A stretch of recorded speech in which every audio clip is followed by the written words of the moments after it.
This weekend, the big news was that the North Koreans shot off a rocket. They claimed they were making an attempt to put a satellite in orbit, which they have a right to do under international law. Space is supposed to be open to all those individuals who want to use it. Of course, the West, including our government, or especially our government, reacted almost in a hysterical fashion. They called for an emergency UN meeting, and this meeting of the UN met, and they are trying to decide now what to do about the North Koreans. Here it is. The North Koreans, they have a rocket, not an intercontinental ballistic missile. We don't even know for sure if they have a bomb that they could launch. And we're now wondering, what are we going to do with this country? I mean, they can't even feed themselves. They don't have a Navy. What kind of an Air Force do they have? And yet it just seems like this is an excuse for the West, and in particular, our military-industrial complex, to have another excuse to have a massive buildup. It just seems so unnecessary. Ironically, it seems like the Chinese had the most measured response and say, why don't you just sit back a minute and think about this? And I think that's what we ought to do. The Koreans aren't going to attack us. If they even did have a bomb, even if they made an attempt to do it, I mean, they would be wiped off the face of the earth within minutes.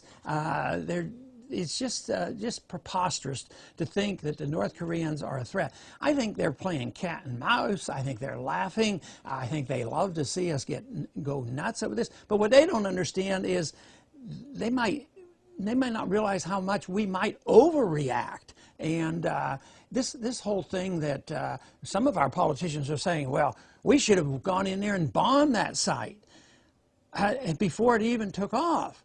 But the technology there is so primitive, and yet we're at this point of thinking that it's like Pearl Harbor again.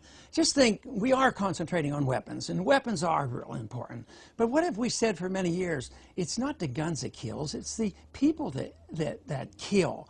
And yet we have politicians now claiming that we should practically go to war against North Korea at this moment. Quite frankly, I think if we wouldn't be in South Korea, which I have advocated for years, South Korea and North Korea probably would be unified and they'd be westernized by now. But this whole idea that we're there and we persist with this confrontation, communism is a failure. That's why the Soviet system collapsed. But when you play these games, just like we did with the communists in Cuba, Castro lasted a lot longer because we put sanctions on Castro and gave him cover. But that is going to come to an end. Eventually, after all these years, sanctions don't work. People are now crying for even more and more sanctions. So it just doesn't make any sense whatsoever for us to pursue these policies of antagonism. You say, well, these people are a bit nuts. Well, if they don't want to talk to us, fine. But if they would talk to us, I wouldn't give them any money. So often when we talk to the North Koreans and we think they're going to do something, we give them money. Why don't we try this third option? Instead of either attacking people or giving them money, just offer out friendship. If they want to trade with us, fine. But communism fails. It will fail. Their system is failing. The Soviet system, we didn't have to attack it. They had thousands and thousands of nuclear weapons, and we didn't have to confront them. And now we're acting hysterically over this whole notion that we have to attack them. Sure, they might be working on a weapon, but just think in the age in which we live. People need to understand and study what fourth-generation warfare is. They need to understand that we were really brought down, and chaos was caused by 19 individuals with box blades. That's what we have to think about. But you have to understand fourth-generation warfare. You have to understand why people want to attack us. You have to understand why we do these things and how fruitless they are. We have to realize that our foreign policy has blowback to it. And that is the biggest threat to us.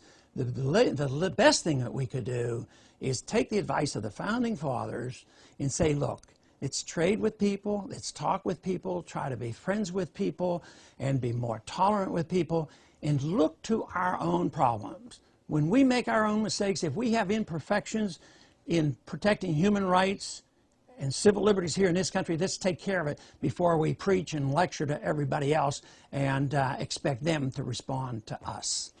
If we do that, I think we could come up with a much better chance of having peace in this world and certainly a lot more prosperity. We don't need to be spending these hundreds of billions of dollars on international warfareism. And some people expected our new administration actually cut back. They're increasing this military budget.